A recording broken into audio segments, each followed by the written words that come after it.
1991 Gədəbəy rayonunun Nepağın kəndindən adam olmuşam. Bakı şəhər Sabunçu rayonunda propiskada. Hal-hazırda kirayədə yaşayıram. Yəni 13 il xidmət eləmişəm. Xüsusi təyinatlı qüvvələrin sonuncu dəfə xidmətini keçmişəm, belə deyim. 3 aylıq kurs keçib. 2-ci Qarabağ müharibəsində 2 dəfə yaralanmışam. Xəsarətlərimlə bağlı ayağımda çürüyürdü. Yəni ayağım belə 0,80 dərəcə, yəni əvvəl 160-ın 110 idi, indi 0,80 dərəcəyə düşüb, yəni daha ağır dərəcəyə düşüb. Yəni cəmi il ərzində bir dəfə 500 manat dərmanımı verir. Özü də biz ki, reseptini sizə göndərmişəm, baxmısınız. Yəni dərmanım da bundan daha da ağır tutur. Mənim də aldığım pensiya, belə deyim, həm kirayə, həm kommunal, həm də ki, o dərmanlara çatdıra bilmirəm. Bəli, başa düşdüm. Ümumiyyətlə siz əlilliğiniz neçənci qrupdur? Qanunla 2-ci qrup olmalıdır, nüləşdətdir. Mühüm, orta ağır dərəcə gedir məndə. Amma mənə veriblər, kələbeyin travmam da var. Mənə veriblər 3-cü qrup.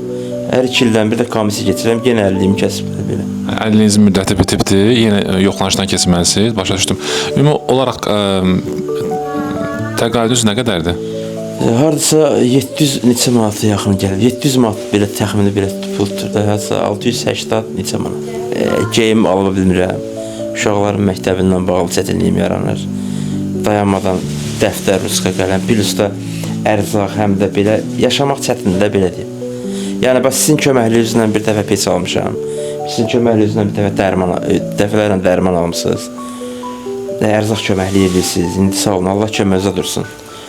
Belə deyim də, Ağuçuq deyilən ərazidə indi döyüşçülər bilir.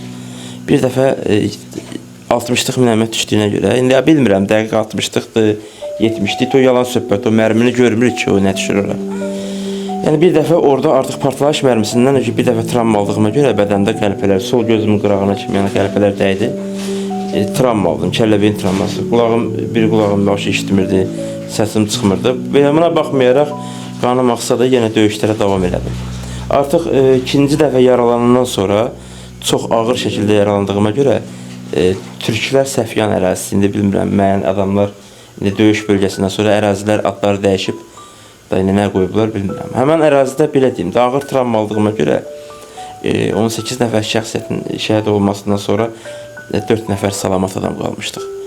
Yəni orada bu şəkildə yaralandığıma görə artıq qanaxmam həddindən artıq olduğuna görə mən belə deyək, döyüşü orada fasilə verməyə məcbur qaldım.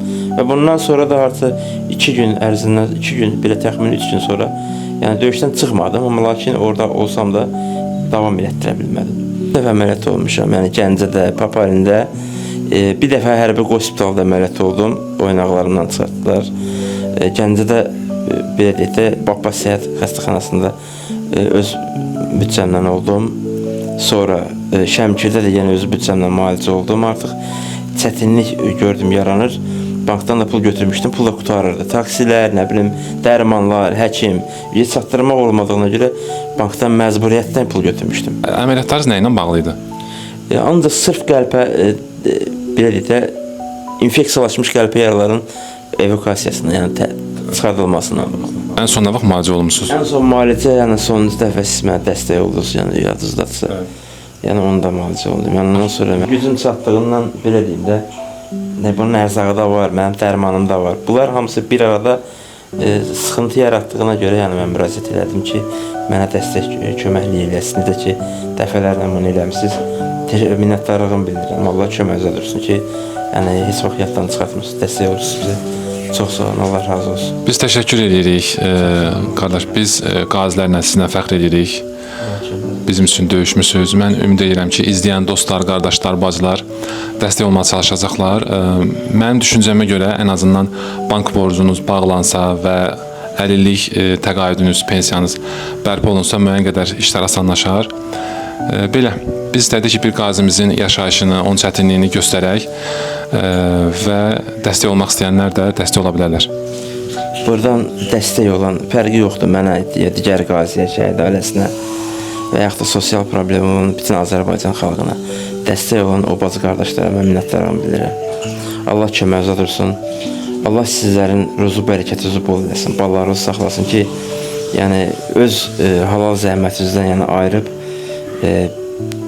kasıb insanlara, mənim kimi belə deyək, ehtiyacı olan qazilərə, şəhid ailələrine dəstək olursunuz. Yəni bu sizin borcunuz olmasa da bir Azərbaycanlı kimi, bir bacı qardaş kimi bizə dəstək olursunuz. Minnətdaram hər birinizə. Allahdan uzun ömür, can sağlığı arzulayıram. Allah köməyinizə dursun. Çox sağ olun. Sağ olun. Borcumuzdur. İzləyən hər kəsə təşəkkürlər. Sağ olun.